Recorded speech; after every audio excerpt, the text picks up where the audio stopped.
औज़ु बिल्लाहि स्समीइल अलीय्यिल अज़ीम मिनश्शैतानिर लईनिर रजीम। बिस्मिल्लाहिर रहमानिर रहीम। अल्हम्दुलिल्लाहिल्लज़ी हदाना लिहाज़ा वमा कुन्ना लिनहतदिया लौला अन हदानल्लाह। लक़द जाअत रुसुलु रब्बिना बिल हक़। अस्सलातु वस्सलाम अला साहिबिद्दीन वल इस्लाम वल हिल्ल वल हराम वल रुकन वल मकाम वस्सलात वस्सयाम वस्सुजूद वल क़याम वश्शरीअत वल अहकाम वल हुज्जत वल बुरहान वल मोहब्बत वल इरफान वल हक़ वल बयान वल किताब वल क़ुरआन सय्यदना व नबियना व शफ़ीअना व मौलाना व मौलस सकलैन जद्दिल हसन वल हुसैन अबिल क़ासिम मोहम्मद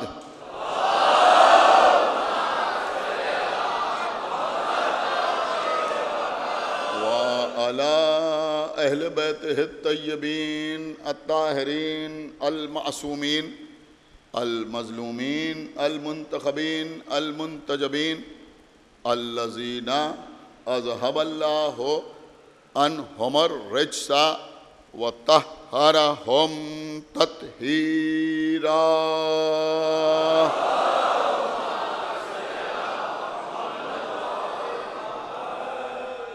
व लअनतुल्लाहि अला आदाइहिम व क़तलतिहिम व गासिबी हुकूक़िहिम व मुनकिरी फ़ज़ाइलिहिम व मसाइबिहिम अजमईन मिनल आन इला यौमिद्दीन।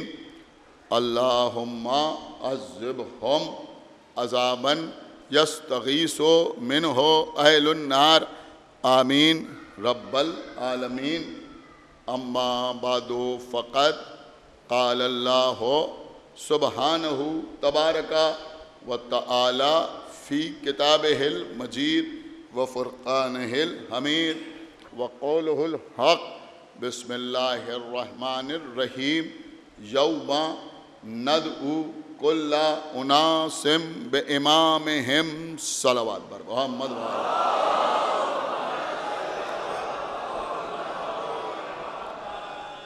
हज़रत इमाम और उम्मत के उन्वान पर आपसे गुफ्तगू का सिलसिला जारी व सारी है।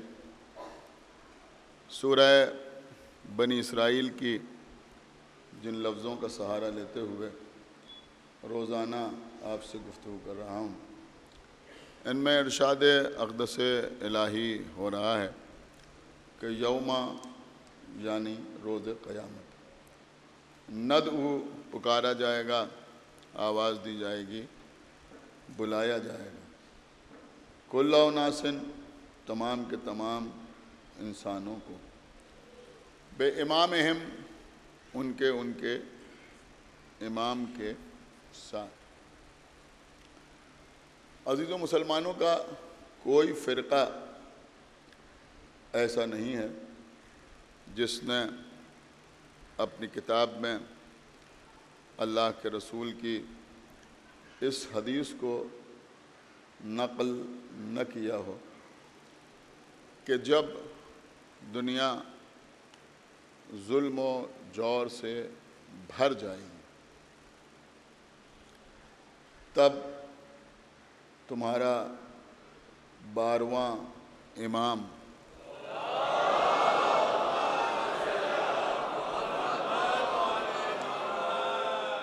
ज़ुहूर फरमाएगा और इस दुनिया को उसी तरह से अदल व इंसाफ से भर देगा जैसे वो जुल्म जोर से भरी हुई हो। इस सिलसिले में बहुत सी अहादीस हैं, बहुत से इशारे हैं जो इंशाअल्लाह आगे की मजालिस में मैं आपकी खिदमत में अर्ज़ करूँगा।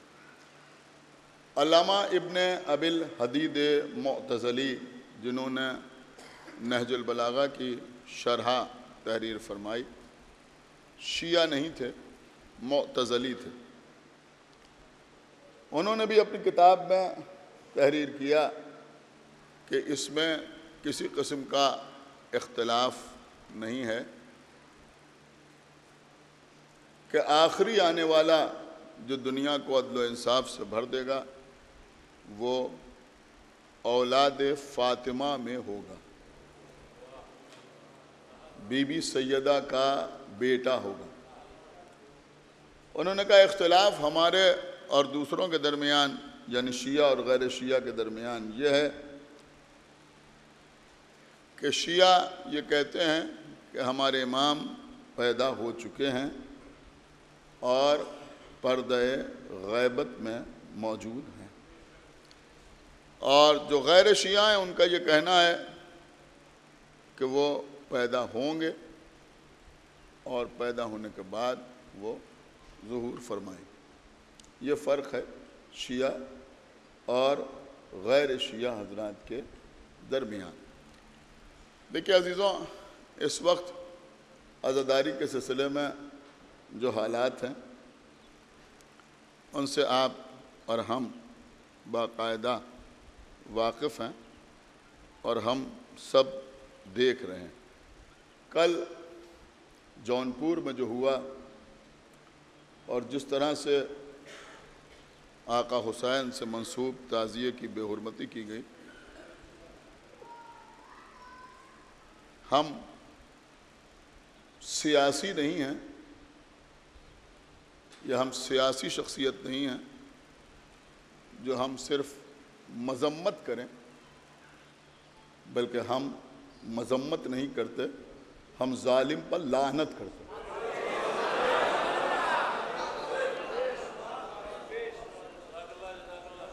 अभी तो हम अमन पसंद कौम हैं। हमने कभी ये नहीं चाहा कि शहर के या मुल्क के हालात ख़राब हों, न हमें रिज़र्वेशन चाहिए, इसलिए कि हमें अल्लाह की रज़्ज़ाक़ियत पर भरपूर भरोसा है। हमें कुछ नहीं चाहिए। ये कौम सिर्फ ये चाहती है कि इसे सुकून और चैन के साथ रो लेने दिया जाए। इसके अलावा किसी और बात की हम किसी से कोई उम्मीद नहीं करते। एक बहुत बारीक सा जुमला आपकी खिदमत में अर्ज़ करूं कि मुसलमानों के 73 फ़िरक़ों में हुकूमत की तरफ से होने वाले मज़ालिम को बर्दाश्त करने का तजुर्बा सबसे ज़्यादा हमारी कौम को। एक सलावात पढ़े बर मोहम्मद व आले मोहम्मद।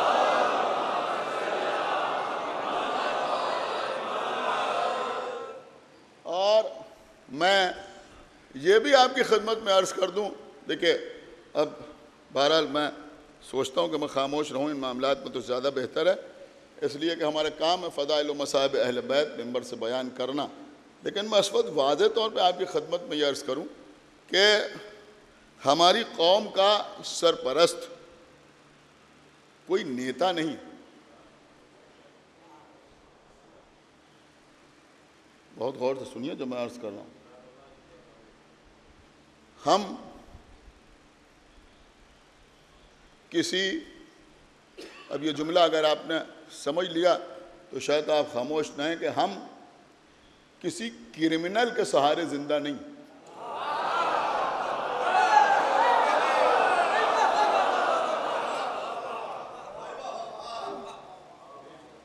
कोई मंत्री संतरी एमएलए एमपी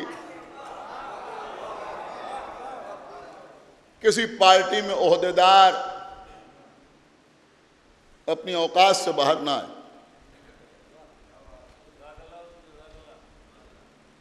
ये मैं इस हुकूमत की बात नहीं कर रहा हूं, हमेशा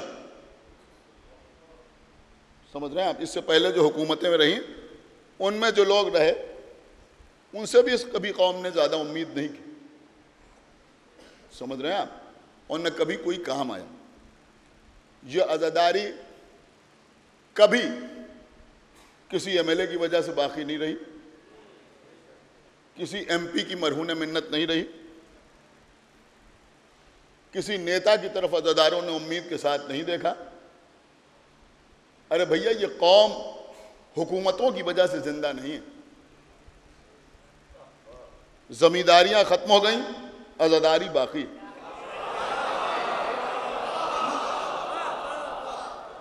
हम खानदानी जमींदार नहीं हैं, खानदानी अज़ादार हैं।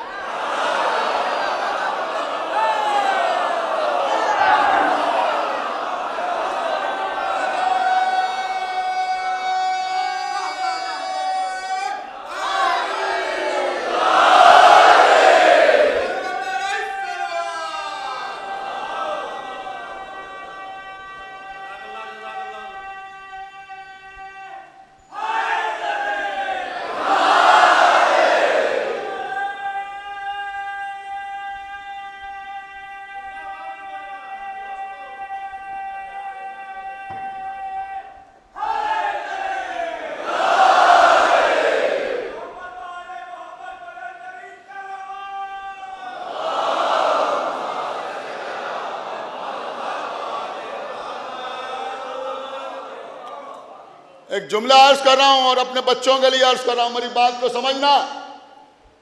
हम वो नहीं हैं जहां मजहबी उमूर मुलाजिमों के सुपुर्द किए जाते हों।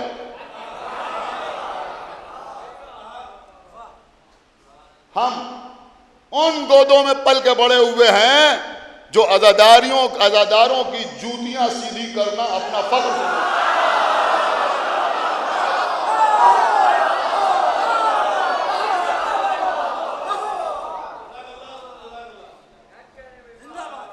मजहबी उमूर में पैसा खर्च कर देना, माल खर्च कर देना, मेरे बच्चों, मेरे छोटे भाइयों, सुनो, अच्छी बात है, लेकिन यह आसान है। लेकिन खुदा के लिए अपने घर की अज़ादारी में हाथ पैरों से शिरकत करो। एक सलावात पढ़े मेरे मोहम्मद व आले मोहम्मद। हाथ पैरों,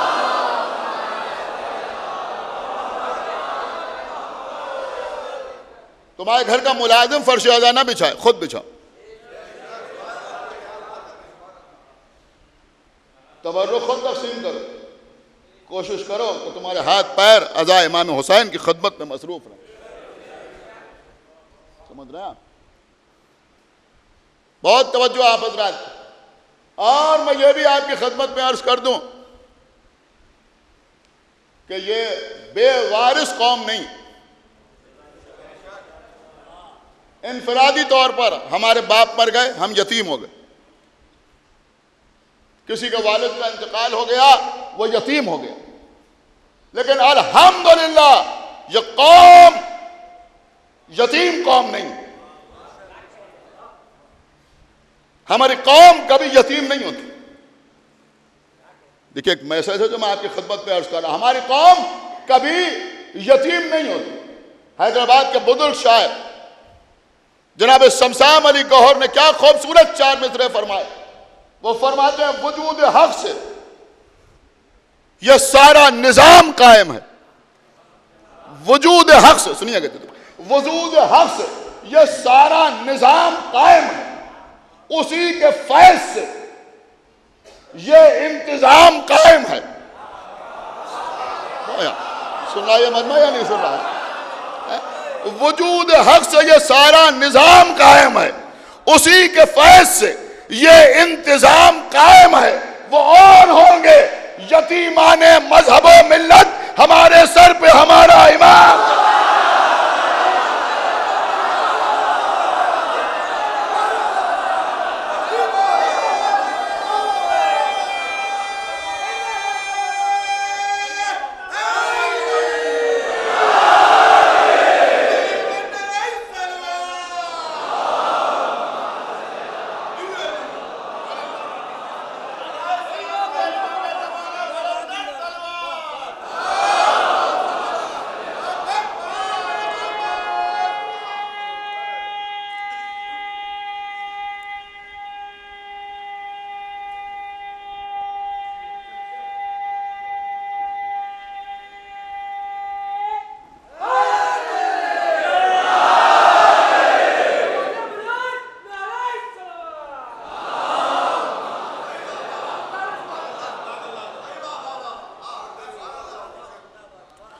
थोड़ा सा भरोसा तो कीजिए अपने इमाम पर, यकीन तो पैदा कीजिए, एतमाद तो पैदा कीजिए। लेकिन फिर जब उम्मीद के साथ इमाम की तरफ देखिए, मैं कुछ अर्ज कर रहा हूं, जब उम्मीद के साथ इमाम की तरफ देखिए तो फिर उन्हीं को किबला समझिए, फिर इधर उधर न देखिए। एक सलावत बड़बल मोहम्मद वाले माशाअल्लाह, मौला आपको सलामत रखे। सुनिए किबला, आज की मजलिस पे मैंने सोचा था कि मैं ये मौजू अर्ज करूंगा और वही इंशाअल्लाह आज मैं अर्ज करूंगा, क्योंकि इमाम असर के सिलसिले में ये मजालिस इस साल मुनक्किद हो रही हैं। कल मैंने थोड़ी सी तमहीद आपकी खिदमत में अर्ज की थी। तो अजीज़ों, हमारा अकीदा यह है कि इमाम दुनिया में तशरीफ़ ला चुके, और यूं ही नहीं। देखिए, मुहर्रम आता है, लोगों को न मालूम कौन कौन याद आने लगता है। आज उनकी शहादत, कल उनकी शहादत, शौक है ना, हम शहादत मना रहे हैं, वो भी शहादत मनाएंगे। अरे भैया, हम खाली शहादत का दिन नहीं मनाते, हम यौम विलादत भी मनाते।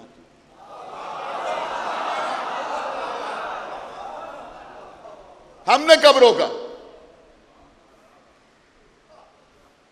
जिन लोगों का यौम वफात मनाते हो, कभी उनका यौम विलादत भी तो मनाओ। आप और नहीं कर रहे, कभी उनका यौम विलादत भी मनाओ। हम जश्न विलादत अमीर अल मोमिनीन मनाते हैं, पोस्टर पर खाना काबा की तस्वीर बनाते हैं।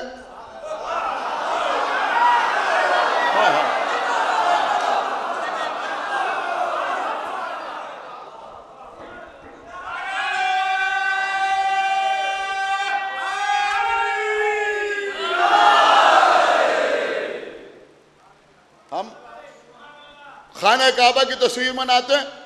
तुम्हें शौक हो रहा है, तुम भी बनाओ। आइडिया हम दिए दे रहे हैं।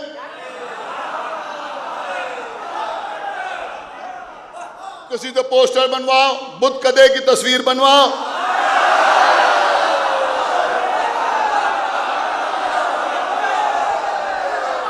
एक सलावत पढ़ा मोहम्मद वाले मोहम्मद। सुनिए कबरा, सारे मुसलमान मीलाद बनाते हैं। मीलाद किसका? रसूलुल्लाह का मीलाद, ईद मीलादुन नबी। ठीक है, ईद मीलादुन नबी, हर जगह मीलाद पढ़ा जा रहा है। मीलाद का मतलब आपको मालूम? मीलाद किसे कहते हैं? देखिए, अलग अलग अल्फाज हैं। जश्न, महफिल, समझ रहे हैं आप? कसीदा खानी, मकासदा, ऐसे एक लफ्ज है मीलाद। मीलाद, ये मीलाद कहाँ से बना है? मीलाद, मैं उसी कबीले के और अल्फाज आपकी खिदमत में अर्ज करूँ। मीलाद, मौलूद, विलादत, ऐसा जश्न जिसमें किसी की विलादत के वक्त रूनुमा होने वाले वाक़यात को बयान किया जाए, उसे कहते हैं मीलाद। ये एक टेक्निकल चीज़ थी जो मैंने आपकी खिदमत में अर्ज की। मौला अली का जश्न हो रहा है।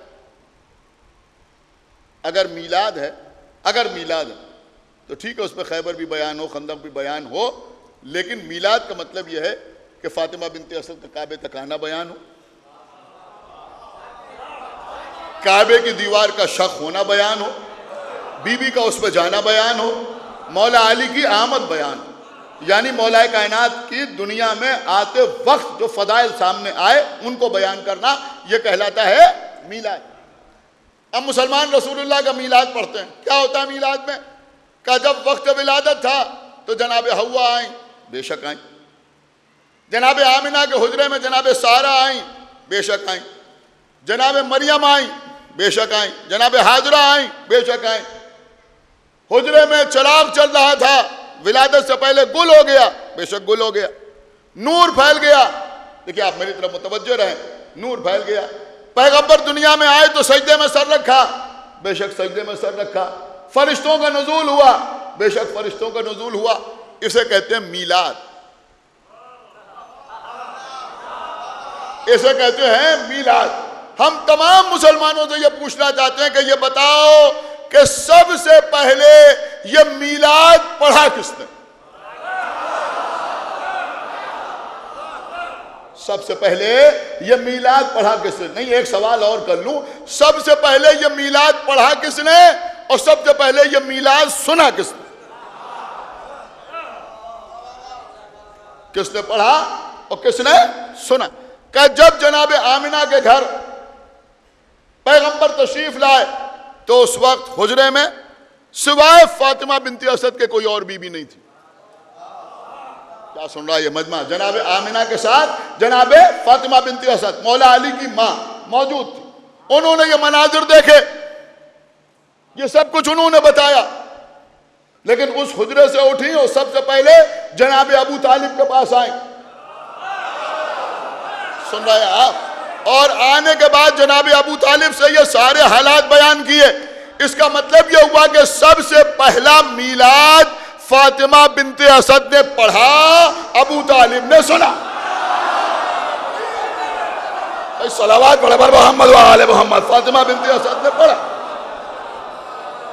और अबू तालिब ने सुना। अब देखिए अजीजों, हम मजलिस पढ़ रहे हैं। मैंने आपके सामने परसों अर्ज किया था कि ये अशरा हमारे साथ बड़ा हो गया, तो धीरे धीरे सामीन भी बदल गए। एक ज़माने में जब मजलिस पढ़ते थे तो बहुत बड़ी अक्सरियत उन लोगों की होती थी कि जो हम कहते थे आदाब, तो वो कहते थे जीते रहिए। समझ रहे हैं? धीरे धीरे तनासुब बदलता गया। अब खुदा सलामत रखे, हमारे अजहर कंतूरी साहब बैठे हैं, इस तरह के चंद लोग रह गए जो उस तबके से ताल्लुक़ रखने वाले हैं, वरना ज़्यादातर वो हैं जिनको हम ही को दुआ देना है। आप समझ रहे हैं? तो बहरहाल धीरे धीरे वक्त बदलता है तो ये हालात बदलते हैं। लेकिन देखिए, एक बात मैं आपकी खिदमत में अर्ज़ कर रहा हूँ, मौला इन बच्चों को सलामत रखे कि हम मजलिस पढ़ के उतरे, सब ने कहा सुभान अल्लाह, माशा अल्लाह, जज़ाक अल्लाह, क्या कहना, तो खाली दाद नहीं देते। अक्सर बुजुर्ग आगे बढ़ के दाद के साथ दुआ भी देते हैं। अल्लाह करे जोर बयां और ज्यादा, अल्लाह तरक्की दे, मौला सेहत अता करे, मौला सलामती अता करें। कुछ गौर कर रहे हैं आप? तो इसका मतलब यह हुआ कि दाद के साथ दुआ भी दी जाती है। जब जनाब फातिमा बिनते असद ने, अब देखता हूं कौन खामोश रहता है, जब फातिमा बिनते असद ने अबू तालिब के सामने आके कायनात का पहला मीलाद पढ़ा तो जनाब अबू तालिब ने खाली सुभान अल्लाह नहीं कहा, खाली जज़ाक अल्लाह नहीं कहा, सिर्फ दाद नहीं दी बल्कि फातिमा बिनते असद को दुआ भी दी। अब वो दुआ क्या थी कि आज से 30 साल के बाद अल्लाह आपको भी ऐसा ही बेटा अता करे।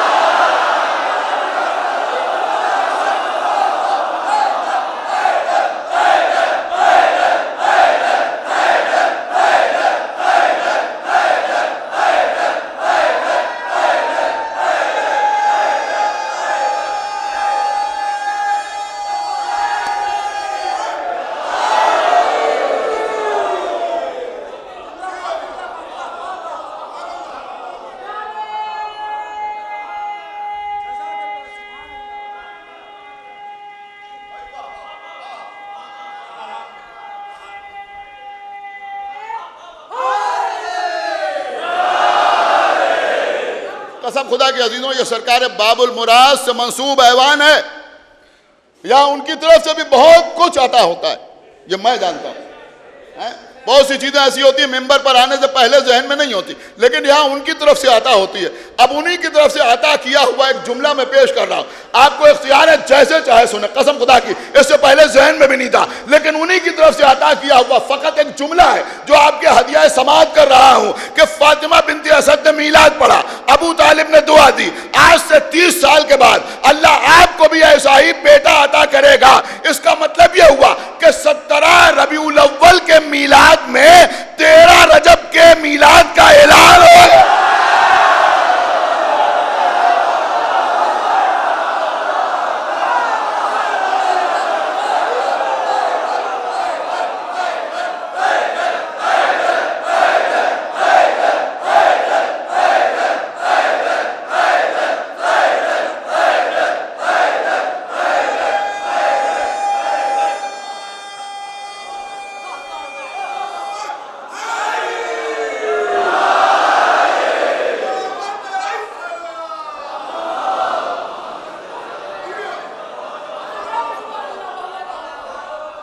हुआ ऐलान या नहीं हुआ?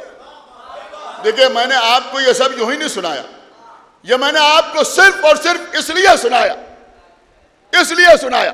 कि जैसे पहले मोहम्मद का मीलाद पढ़ने वाली बीबी का नाम है फातिमा बिन्ते असद, ऐसे ही आखिरी मोहम्मद का मीलाद पढ़ने वाली बीबी का नाम है हकीमा खातून। एक सलावत पढ़े पर मोहम्मद व आले मोहम्मद। देखिए भाई सुनिए, एक सलावत और पढ़े पर मोहम्मद व आले मोहम्मद। आज मैं कुछ चीज़ें आपकी खिदमत में पेश कर रहा हूँ, और हो सकता है जो हमारे बच्चे यहाँ बैठे हुए हैं उनके लिए बहुत सी बातें बिल्कुल नई। अब ये बच्चे जैसे चाहें वैसे सुने, लेकिन मैं कभी ये नहीं कहूँगा कि खामोश रह के सुनिए, इसलिए कि आप अहले बैत के चाहने वाले हैं, और हमारा मौला दावतुल अशीरा में खामोश न रहा है, तो यहाँ भी सामईन दाद देते हैं, बोलते हैं। आप बोलिए, दाद दीजिए, लेकिन मेरी बातों को याद रखिएगा। कुछ आपको याद रह गया तो इंशाल्लाह आगे आपके काम आएगा। वैसे मजलिस रिकॉर्ड हो रही है, तो बहुत तवज्जो आप हज़रात की। जनाब हकीमा खातून, ये जनाब हकीमा खातून कौन है? सुने मजलिस, जनाब हकीमा खातून कौन? नाम सुना होगा ना, हकीमा खातून। जो लोग सामिरा गए हैं ज़ियारत करने के लिए, वहाँ जो ज़रिए अक़दस है सामिरा सरमन राय, उसको कहते हैं अस्करियान। दो इमाम, इमाम अली नक़ी अलैहिस्सलातु वस्सलाम, माशाअल्लाह ज़ाहिर बैठे हुए हैं, और इमाम हसन अस्करी अलैहिस्सलातु वस्सलाम, दो इमाम वही। और जब आप उसके अंदर देखते हैं तो उसमें चार कब्रें, इमाम अली नक़ी, इमाम हसन अस्करी अलैहिस्सलातु वस्सलाम, और जनाब नरजिस खातून, हमारे इमाम की वालिदा गिरामी, हमारी जान कुर्बान। देखिए, यही काम की बातें हैं जो मैं आपकी खिदमत में अर्ज कर रहा हूँ। इमाम की मारिफत, अपने ज़माने के इमाम की मारिफत।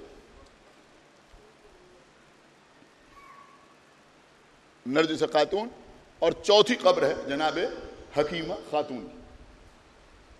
ये जनाब हकीमा खातून वो मुक़द्दस बीबी हैं जो हमारे नवे इमाम इमाम मोहम्मद तकी अलैहिस्सलातु वस्सलाम की दुख्तर, बेटी, नवे इमाम की बेटी। और हमारे 10वें इमाम इमाम अली नक़ी अलैहिस्सलातु वस्सलाम की बहन हमशीरा, और हमारे 11वें इमाम इमाम हसन अस्करी अलैहिस्सलातु वस्सलाम की फूफी जनाब हकीमा खातून। बहुत तवज्जो के साथ आप समाअत फरमाएं। नीमा शाबान की रात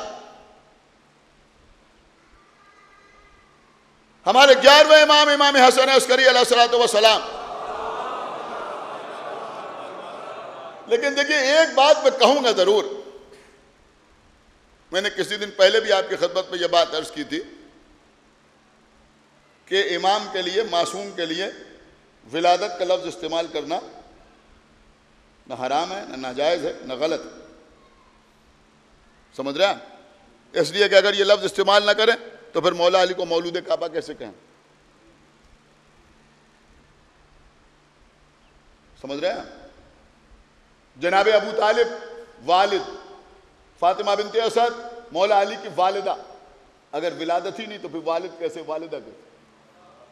आप मेरी बात समझ रहे हैं? लेकिन यह अलग बात है कि जैसे हम भी इंसान हैं और वो भी इंसान है, लेकिन इस इंसान में और उस इंसान में फ़र्क है। जैसे हमारा घर भी बैत है और काबा भी बैत है, लेकिन इस बैत में और उस बैत में फ़र्क है। जैसे हमारे घर में जो किताब रखी हुई है ये भी किताब है, और जो जुज़दान में लिपटा हुआ है कुरान वो भी किताब है, लेकिन इस किताब में और उस किताब में फ़र्क है। ऐसे ही इस विलादत में और उस विलादत में फ़र्क है। खुदा के लिए भाई थोड़ा सा बेदार होइए, इस विलादत में और उस विलादत में फ़र्क है।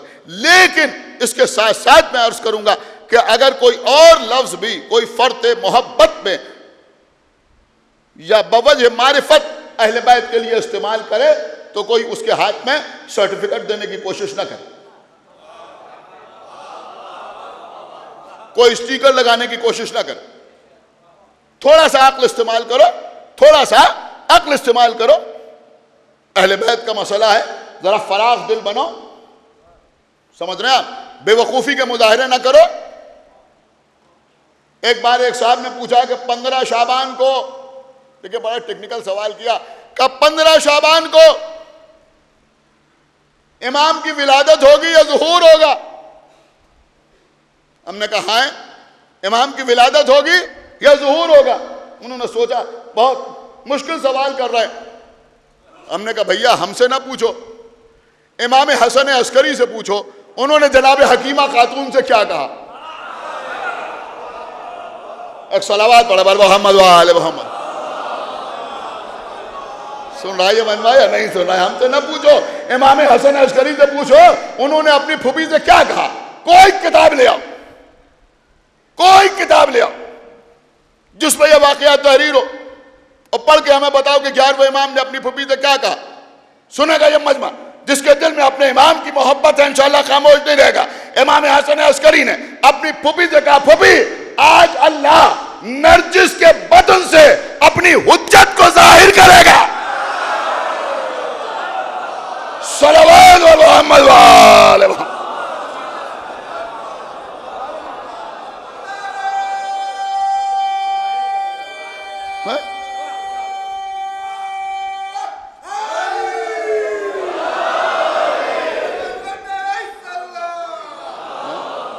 देखिए मेरी तरफ देखिए, बात समझिए जो मैं अर्ज कर रहा हूं। क्या फरमाया? आज अल्लाह नरजिस के बतन से, नरजिस के बतन से अपनी हुज्जत को जाहिर करेगा। ये जनाब नरजिस खातून खुद एक पूरा मौजू है मजलिस पढ़ने के। कैसर रोम की पोती थी, मादरी जबान रूमी थी, लेकिन ख्वाब में बीबी जहरा ने तालीम दी थी, लिहाजा रवानी के साथ अरबी बोलती थी। क्या सुन रहे हैं? एक खास पस मंजर है। बहरहाल इमाम हसन अस्करी अलैहिस्सलाम के अहद में आई थी जब 11वें इमाम ने अपनी फूफी से यह कहा।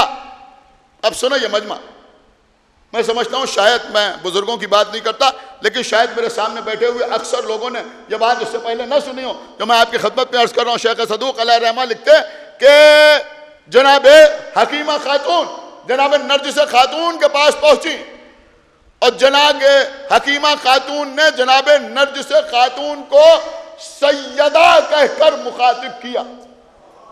अल्लाह अकबर। भाई खुदा के लिए अब खामोश ना रहिए, बड़ी कीमती बात आपकी खिदमत में अर्ज कर रहा हूं। सैयदा कह के मुखातिब किया, ऐ मेरी सैयदा। हाय हाय हाय, सुनी नहीं रहा। ऐ मेरी सरदार। जैसे ही जनाब नरजिस खातून को जनाब हकीमा खातून ने सैयदा कह के मुखातिब किया, जनाब नरजिस खातून खड़ी हो गई, कहा बीबी आप सरदार हैं। सुनी नहीं रहे आप, मैं क्या अर्ज कर रहा हूं। ए बीबी सैयदा तो आप हैं, आप एक इमाम की बेटी है, एक इमाम की बहन है, एक इमाम की फूफी है। ए बीबी सैयदा तो आप हैं, आप मुझे सैयदा कह रही हैं। तो जनाब हकीमा खातून ने कहा कि नहीं, आप हमारे खानदान की सारी औरतों की सरदार हैं। आप इसलिए सैयदा हैं कि आप हुज्जत की मां है। सुना आपने या नहीं सुना? मैं क्या अर्ज कर रहा भाई, खुदा के लिए बेदार होइए। आप इसलिए सैयदा हैं कि आप हुज्जत की मां हैं, आप हुज्जत की मां हैं। देखिए अगर मीसम जैदी ने मजलिस में यह ना पढ़ा तो कुछ ना पढ़ा। मेरा पसंदीदा मौजू है, बहुत तवज्जो आप हज़रात की चाहता हूं। आप सैयदा हैं इसलिए कि आप हुज्जत की मां हैं। हम दुनिया को बताना चाहते हैं मौजू है इमाम और उम्मत। देखो उम्मत की मां सैयदा नहीं होती, इमाम की मां।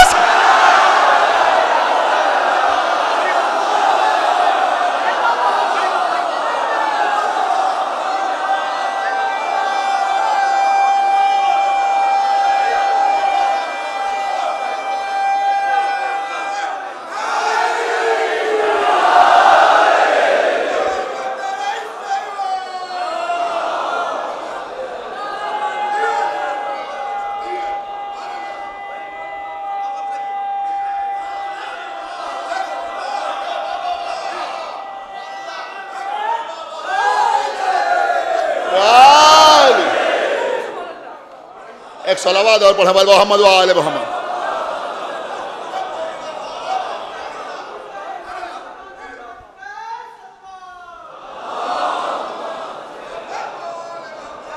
देखिए किबला, कल मजलिस पे 10 मिनट ज़्यादा हो गया तो मैं कोशिश करता हूँ 1 घंटे के अंदर मजलिस को समेट लूँ। तो बहरहाल आप सुने और कोशिश करूँ कि वक्त के अंदर मजलिस तमाम हो जाए, लेकिन बहरहाल दिल चाह रहा है कि मौजू भी मुकम्मल हो जाए और कुछ बातें 9 दिनों में मैं आपके हवाले कर सकूँ। लिहाजा पूरी तवज्जो के साथ सुनिए हैं, ये चीज़ें बहरहाल बगैर मेहनत के नहीं पढ़ी जाती। एक सलावत पढ़े बर मोहम्मद वाले। सुनिए अज़ीज़ों, जनाबे नर्ज से खातून हमारे इमाम की माँ आयतुल्लाह सैयद मोहम्मद शिराजी ताबसरा बेहतरीन किताब लिखी उम्महातुल मासूमीन। मैंने जितनी किताबें पढ़ी तो ये इस मौजू पर इकलौती किताब नजर आई, यानी मासूमीन की माएँ। बड़ी गज़ब की किताब लिखी उन्होंने, 14 मासूमों की माओं के सिलसिले में उन्होंने किताब लिखी। 13 बीबियों का तस्करा किया, 14 मासूमों की माएँ यानी 13 बीबियों का तस्करा किया। इमाम हसन और इमाम हुसैन की माँ तो एक ही, जनाबे आमिना से लेकर जनाबे नरजिस खातून तक। उस किताब में वो आखिर में तहरीर करते हैं जहाँ पर जनाबे नरजिस खातून का तस्करा उन्होंने तफसील से किया है। उन्होंने लिखा कि मिर्ज़ा मोहम्मद तकी काश्मीरी, मिर्ज़ा मोहम्मद तकी शिराजी, मिर्ज़ा मोहम्मद तकी शिराजी, एक काश्मीरी भी है इसलिए मेरे ज़बान से कहा गया। तो बहरहाल मिर्ज़ा मोहम्मद तकी शिराजी ये सामिरा में रहते थे। देखिए ये चीज़ सुनिए, आपके काम की चीज़ मैं बता रहा हूँ। सामिरा में रहते थे। एक बार ताउन फैल गया, वबा फैल गया, और उस वबा में लोग इस कदर गिरफ्तार होने लगे और इतनी तेजी से लोग मरने लगे कि दफन करना मुश्किल हो गया। देखिए आज के हालात आपके पेश नजर है ना। आलम यह हुआ, मैं जो पढ़ा है वही आपको सुना रहा हूं। आलम यह हुआ कि लोग अपनी मैयतों को सड़क पर यूं ही छोड़ के चले आते, ये आलम है।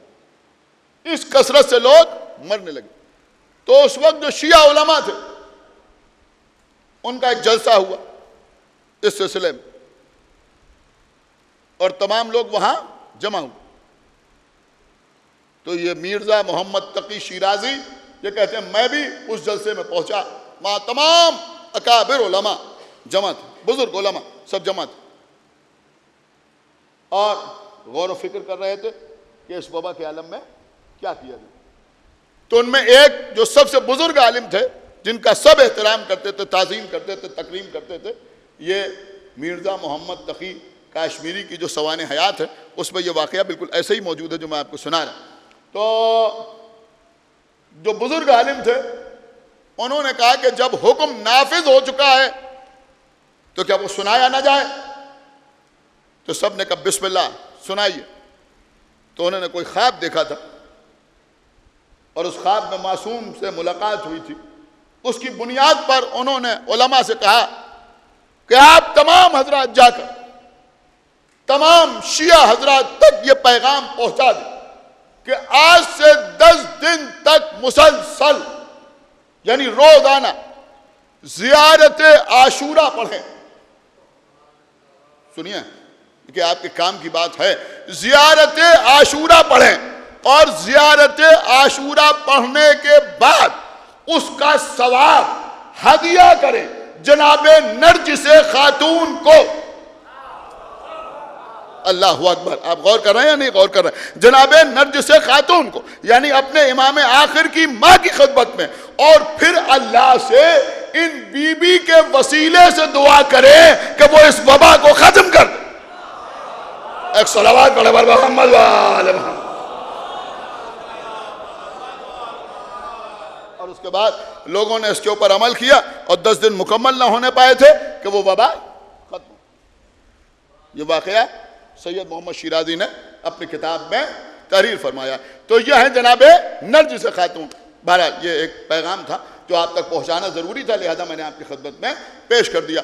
तो अब जनाब हकीमा खातून कहती है कि मैं नरगिस खातून के हुजरे में पहुंची, रात का सफ़र आगे बढ़ता गया, यहाँ तक कि निस्फ शब गुजर गई।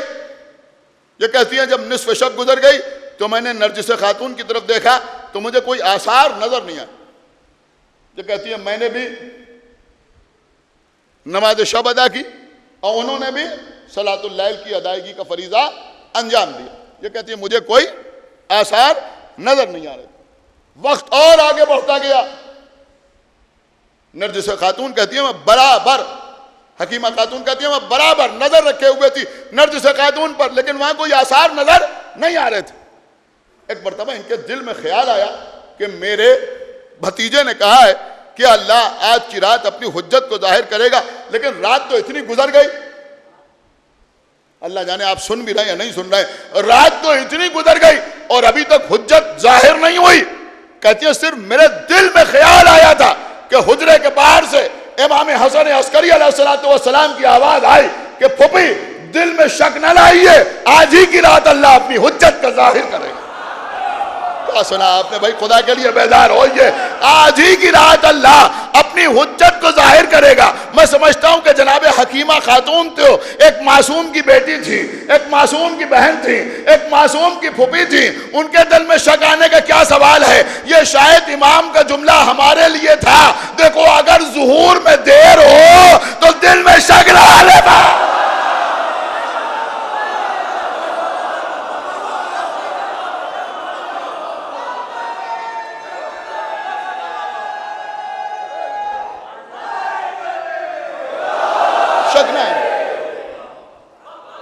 एक सलावत और बढ़ावा मोहम्मद वाले मोहम्मद पर।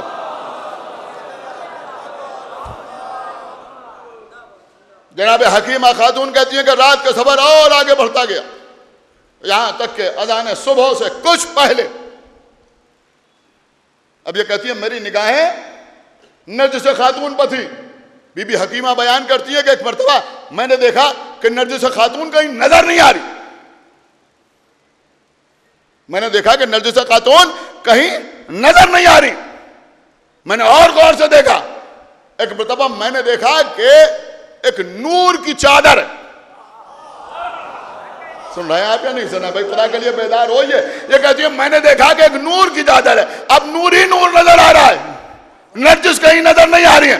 ये कहती है चंद लम्हों के बाद वो नूर की चादर हटी, वो नूर की चादर हटी और मैंने देखा कि नरगिस की आगोश में एक बच्चा है।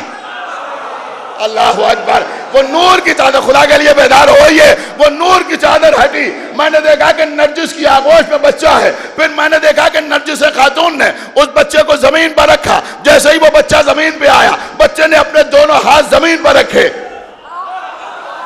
देखिए आप लोग खुश होंगे तो कौन खुश होगा।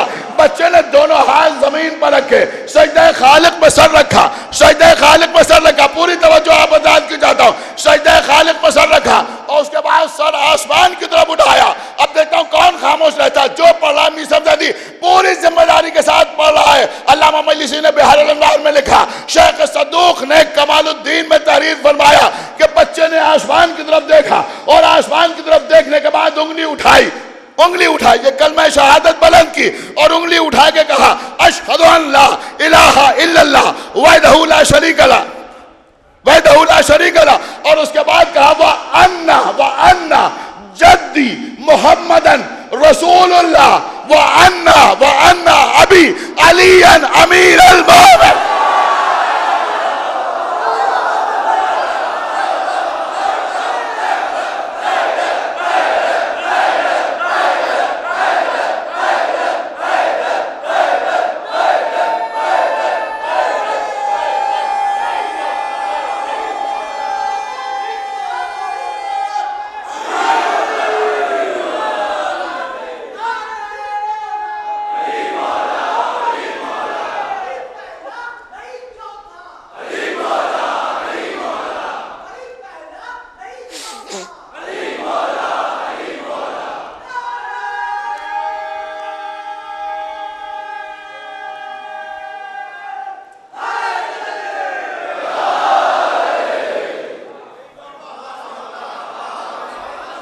कुछ गौर कर रहे हैं आप या नहीं गौर कर रहे हैं?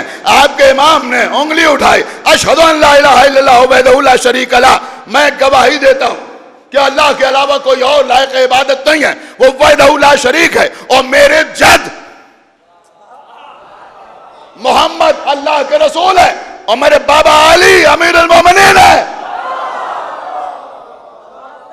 अन्ना अबी, मेरे बाबा अमीरुल मोमिनीन, वन्ना अबी अमीरुल मोमिनीन हक़्क़ा, और यही हक है। सुना आपने? नहीं सुना? नहीं, अभी आपने एक बात सुनी नहीं। इंशाल्लाह जो सुनेगा और महसूस करेगा तो खामोश नहीं रहेगा। यहाँ मेरे बुजुर्ग भी बैठे हुए हैं, मेरे बच्चे भी बैठे हुए हैं, कोई खामोश नहीं रहेगा। ये कलमा पढ़ने के बाद एक मर्तबा सजदे से सर उठाया, और सजदे से सर उठाने के बाद सूरह आले इमरान की इस आयत की तिलावत की, जिसको आप अक्सर ज़ाकिरीन से सुना करते हैं। फरमाया इन्नद्दीना इंदल्लाहिल इस्लाम। नहीं गौर किया आपने? आपके इमाम ने फरमाया कि अल्लाह के नजदीक दीन इस्लाम है। कुछ आपने गौर किया इस कलमे से इस आयत का ताल्लुक क्या है? इमाम बता रहे हैं कि ला इलाहा इल्लल्लाह मुहम्मदुर रसूलुल्लाह अलीयुल वलीउल्लाह, यही इस्लाम है।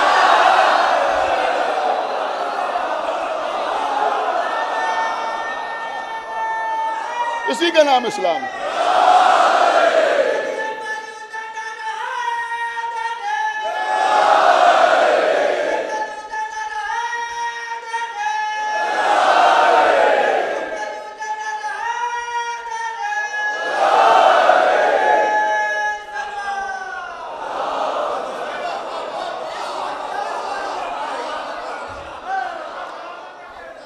आपको बाबुल हवाइज का वास्ता, बाबुल हवाइज का वास्ता, अगर कुछ नई बातें आप तक पहुंची हो, आपके ईमानी जज्बे को कुछ तसल्ली हासिल हुई हो, तो मेरे लिए तूले उम्र की दुआ न कीजिएगा, लेकिन यह दुआ जरूर कीजिएगा कि जब तक जिंदा रहूं जिक्र अहले बैत पे कोई कमी ना आने पाए।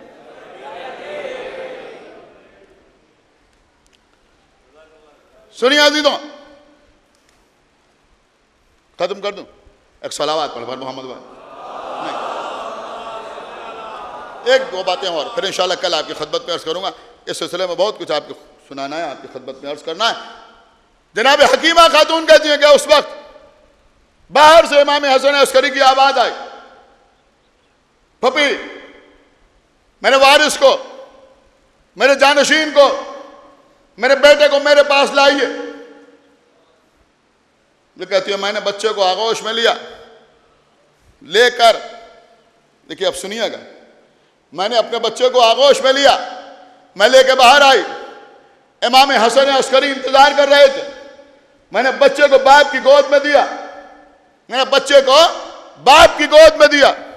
इमाम हसन अस्करी ने अपने लाल को अपनी आगोश में लिया। ठीक है, जो बोल रहा हूं पूरी जिम्मेदारी के साथ अर्ज कर रहा हूं।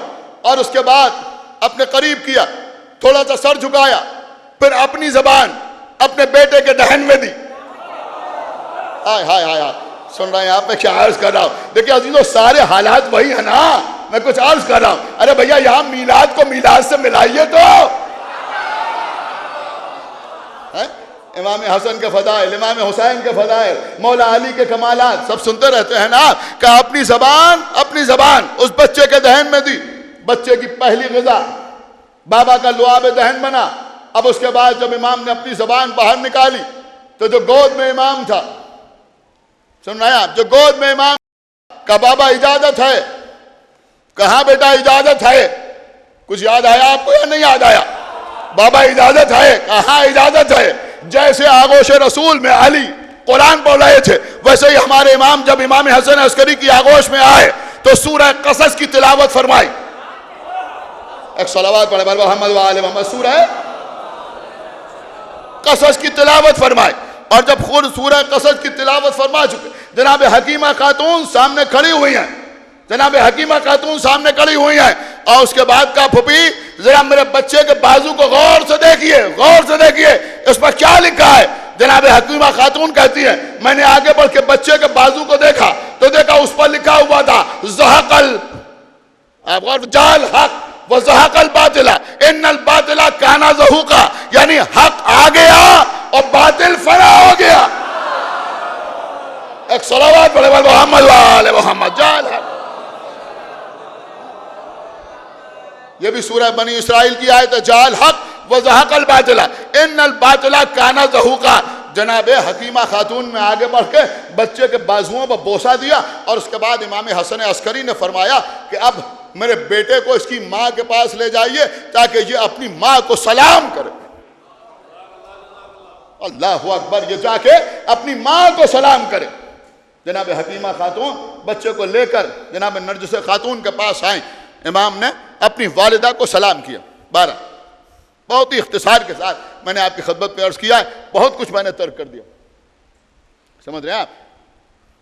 लेकिन सिर्फ आखिर में एक बात, और मैं समझता हूं वही रब्त मसाइब भी है, वही रब्त मसाइब। जनाब अहमद इब्ने इब्राहिम, जनाब अहमद इब्ने इब्राहिम ये रिवायत करते हैं कि मैं इमाम की गैबत के बाद जनाब हकीमा खातून की खिदमत में हाजिर हुआ और मैंने आगे कहा कि क्या मेरे सरकार से मुलाकात हो सकती है। तो उन्होंने कहा नहीं, अब गैबत का ज़माना शुरू हो गया, अब मुलाकात नहीं हो सकती। तो इन्होंने कहा कि फिर उनके शिया किसकी तरफ रुजू करे, किसकी तरफ रुजू करे।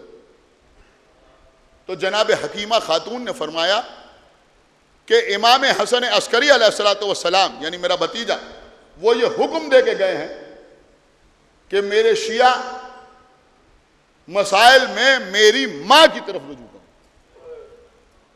यानी इमाम हसन अस्करी की माँ, जनाब इमाम हसन अस्करी की माँ। इनका नाम बाज़ किताबों में हदीसा खातून भी लिखा है और बाज़ लोगों ने सलील भी लिखा है, और सलील के माना भी तकरीबन वही हैं जो बतूल के हैं। सलावत पढ़े बर मोहम्मद व आले मोहम्मद। तो उन्होंने कहा कि सब उनकी तरफ रुजू करें। तो अहमद इब्ने इब्राहिम ने, देखिए बस सुनिए, अहमद इब्ने इब्राहिम ने जनाब हकीमा खातून से पूछा कि ये इमाम हसन अस्करी ने किस दलील से हर शिया को एक खातून की तरफ रुजू करने का हुक्म दिया, यानी अपनी माँ की तरफ रुजू करने का हुक्म किस दलील के तहत दिया। देखिए कोई आलिम बचा नहीं है जिसने इस मौजू पर कलम उठाया और ये रिवायत तहरीर न की हो जो मैं आपको सुना रहा हूँ। हर किताब में आपको ये मिल जाएगी कि किस दलील के साथ उन्होंने एक और की तरफ रुजू करने का हुक्म दिया है। तो आपको पता है जनाब हकीमा खातून ने क्या कहा। जनाब हकीमा खातून ने कहा कि उसी दलील के तहत जिसके तहत आका हुसैन ने करबला के मैदान में अपने अहले बैत को इमाम ज़ैनुल आबिदीन की बीमारी के आलम में बीबी ज़ैनब की तरफ रुजू करने का हुक्म दिया, उसी दलील पे।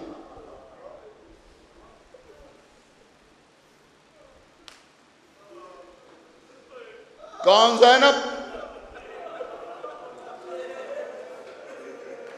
आलिमा गैर मुअल्लिमा।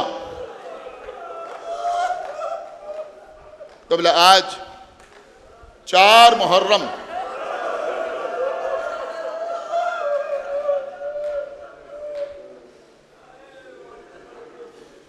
आज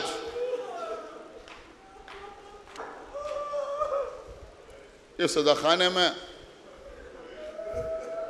2 छोटे छोटे बच्चों के ताबूत निकलते हैं।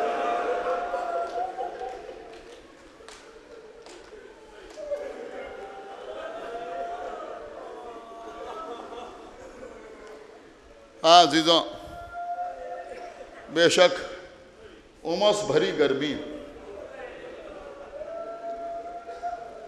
जो थोड़े से अफराद मजलिस में आ गए बड़ी काविशों से आए।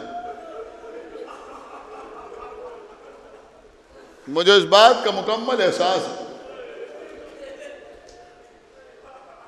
लेकिन ये दिन साल में एक बार आते हैं।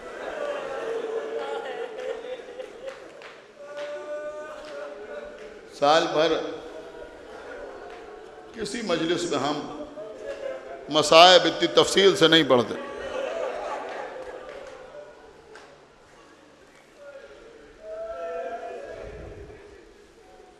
आका हुसैन 28वीं रजब को मदीने से चले, मक्के आए। जनाब अब्दुल्ला इब्न जाफ़र, ये भी एक अजीम तरीन शख्सियत है, जनाब अब्दुल्ला इब्न जाफ़र। मैंने गालिबन कभी तस्करा किया था, फिर किसी मजलिस में कहीं और अगर मौका मिलेगा तो अर्ज़ करूँगा। जनाब अब्दुल्ला इब्न जाफ़र, जनाब जाफ़र तैयार के बेटे, बीबी ज़ैनब के शौहर, मक्के तक आका हुसैन के साथ आए थे। मक्के में आके बीमार हो गए। मौला हुसैन ने कहा आप वापस चले जाएं।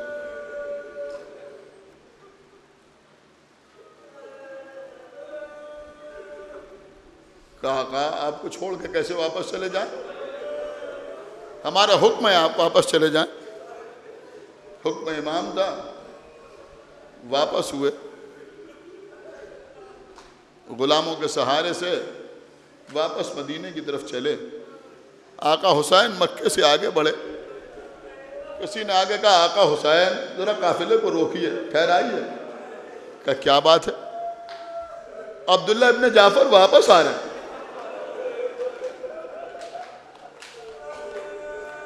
रुका काफिला।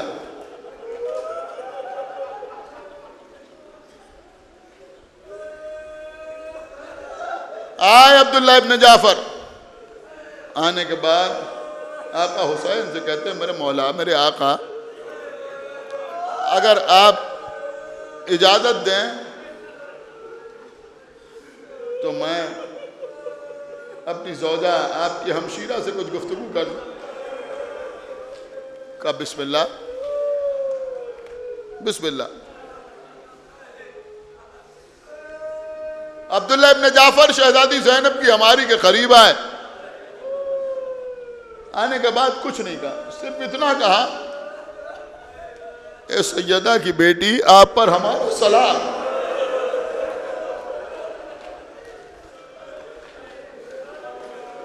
मेरे सुनने वाले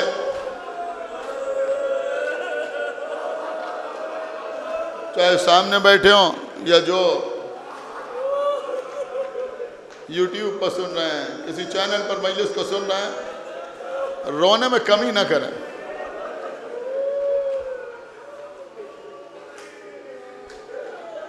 आज उन बच्चों का मातम है जिनकी मां ने उनका मातम नहीं किया।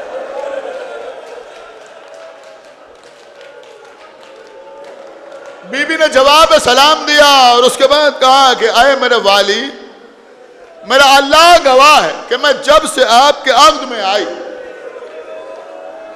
एक लम्हे के लिए भी मैंने आपकी नाफरमानी नहीं की। आपने जो कहा मैंने उस पर अमल किया।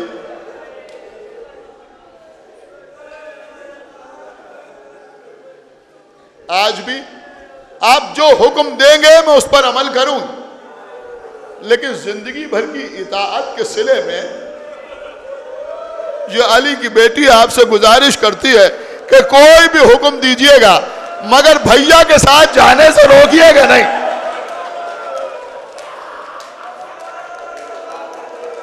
अब्दुल्ला कहते हैं बीबी मैं आपको रोकने के लिए नहीं आया हूं।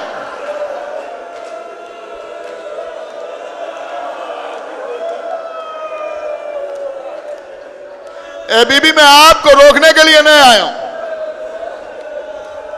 ए बीबी मैं तो ये कहने के लिए आया हूं कि मेरे आका जा रहे हैं। जब कोई सफर पे जाता है तो सदका उसके साथ किया जाता है। ए बीबी ये हमारे बच्चे ओनो मोहम्मद हैं। ए बीबी इन्हें बेटा समझ के नहीं, हुसैन का सदका समझ के अपने साथ ले जाइए। ए बीबी अगर कभी वक्त पड़े तो एक को अपनी जानिब से कुर्बान कर दीजिएगा, एक को मेरी जानिब से कुर्बान कर दीजिएगा। अब औन मोहम्मद ज़ैनब के साथ साथ बच्चे करबला आ गए। शब आशूर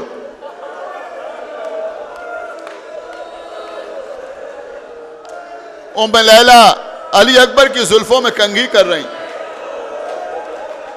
उम्मे रबाब अली असगर का गहवारा हिला रही, उम्मे कुसुम आंखों से आंसू बहा रही हैं। पर्दे का मुहाफिज भाई समझा रहा है, बीबी कल आपकी तरफ से मैं आका हुसैन पर अपनी जान कुर्बान करूंगा, आपका फिदिया मैं बनूं। लेकिन एक खेमे में ज़ैनब, सामने छोटे छोटे बच्चे बैठे हुए हैं। देखो बच्चों, कल आले मोहम्मद की कुर्बानियों का दिन है। ए बच्चों देखो, मुझे अम्मा के सामने शर्मिंदा ना करना। ए मेरे बच्चों, ए मेरे बच्चों, देखो सुनेंगे आप जुमला, अगर लड़ते लड़ते दरिया के करीब भी पहुंच जाना, इसलिए कि मैं जानती हूं कि तुम जाफर तैयार के पोते हो, हैदर कर्रार के नवासे हो, तुम्हारे दादा भी अलमदार थे, तुम्हारे नाना भी अलमदार। अगर दरिया तुम्हारे कब्जे में आ भी जाए तो पानी न पीना, इसलिए कि यह मुमकिन मुनासिब नहीं है कि अली असगर प्यासे रहे तुम सैराब हो जाओ। सकीना प्यासी हो तुम पानी पी लो। ए बच्चों, इस बात का ख्याल रखना, सुबह आशूर नमूदार हुई, बार बार बच्चे आ रहे हैं। ए मामू मैदान में जाने की इजाजत दे दीजिए, मामू मैदान में जाने की रजा दे दीजिए। हुसैन रोक रहे हैं।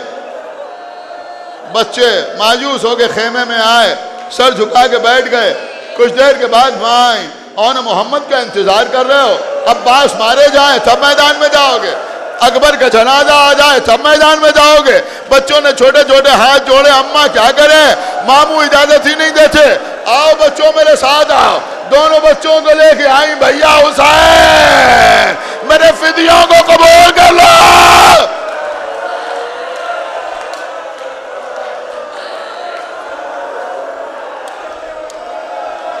छोटे छोटे बच्चे हुसैन से इजाजत मिली। बस अजीजों, ये तो मजलिस है, तरीका है, दस्तूर है। मैं आपके सामने मसाइल पढ़ रहा हूं, लेकिन अजीजों मैं सोचता हूं कि अगर कभी आज आप घर में हो, किसी मजलिस में ना हो, और तब भी रोने का दिल चाहे, रोने का दिल चाहे, तो बस ये सोच के रो लीजिएगा कि हुसैन ने किस दिल से ज़ैनब के बच्चों को इजाजत दी। यही काफी है रोने। छोटे छोटे बच्चे, दो घोड़े लाए गए, नीमचे बच्चों की कमर में लगाए, नीमचे बच्चों की कमर में लगाए,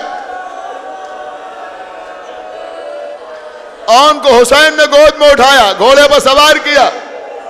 भैया अब्बास तुम मोहम्मद को सवार करो। आप मेरी तरफ देखेंगे, भैया अब्बास तुम मोहम्मद को सवार करो। आपको मालूम है हजरत अब्बास आगे बढ़े, शहजादी ज़ैनब के बच्चे को घोड़े पर सवार कर रहे हैं, मैदान में भेज रहे हैं। आपको पता कैसे सवार किया? अब्बास का सर झुका हुआ है, बच्चे को हाथों में उठाया, घोड़े पर सवार किया, आंखों से आंसू में।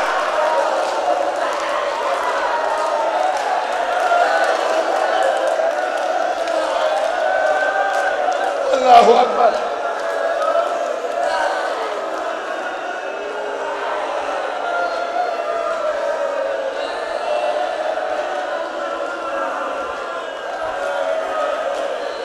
अब अजीजों मुझे नहीं मालूम कि अब्बास हुसैन को तसल्ली दे रहे थे या हुसैन अब्बास को तसल्ली दे रहे थे।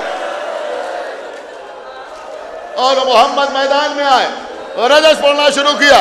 देखो हम जाफर तैयार के पोते हैं, हम हैदर कर्रार के नवासे हैं। तो मुझसे लड़ रहे हो, जो रसूल का नवासा है, तुम उससे लड़ने के लिए आए हो जो अली और फातिमा का लाडला है, तुम उससे जंग कर रहे हो जो दीन का जिम्मेदार है।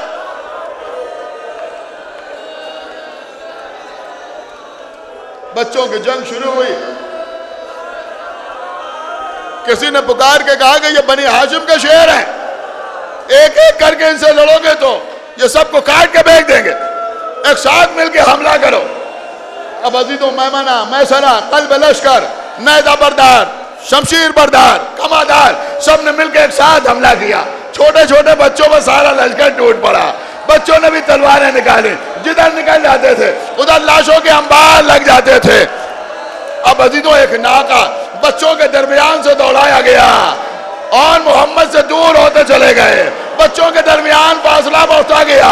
एक मौका ऐसा आया, एक भाई ने पलंग होके दूसरे भाई को देखना चाहा, बीच में इतनी तलवारें, इतने नैदे कि भाई दिखाई ना दिया, लेकिन कानों में आवाज आई, भाई पुकार रहा है, अरे आका हुसैन मदद करिए, आइए।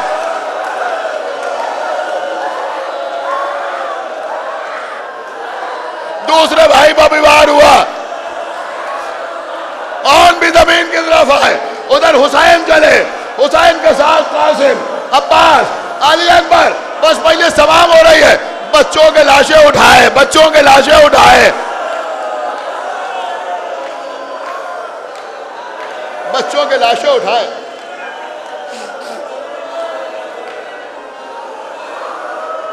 एक जुमला सुनिए अजीजों, एक जुमला सुनिए।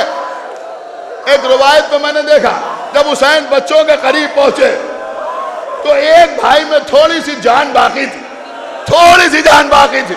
हुसैन भांजे के करीब बैठ गए, भांजे के करीब बैठ गए, देखा लब हिल रहे हैं, कान करीब किया, बच्चा क्या कहना चाहता है आपको पता है? जबान पे क्या था? ए मामू जाके अम्मा से कह दीजिएगा कि हमने पानी की तरफ रुख नहीं किया। ये कह के ज़ैनब का बेटा इस दुनिया से गुजर गया। बच्चों की लाशें खेमे में आई, ज़ैनब करीब आई, आंसू न बहाए, अपने को बच्चों पर गिराया नहीं, लबो रुखसार को छूमा नहीं, बल्कि आगे बढ़े, बच्चों की लाशों के दरमियान जगह बनाई, सर को सजदा खालिक पर रखा। परवरदिगार तेरा शुक्र है, तूने मेरी कुर्बानियों को कबूल कर लिया। ए मेरे मालिक, मेरे भैया हुसैन को बचा ले।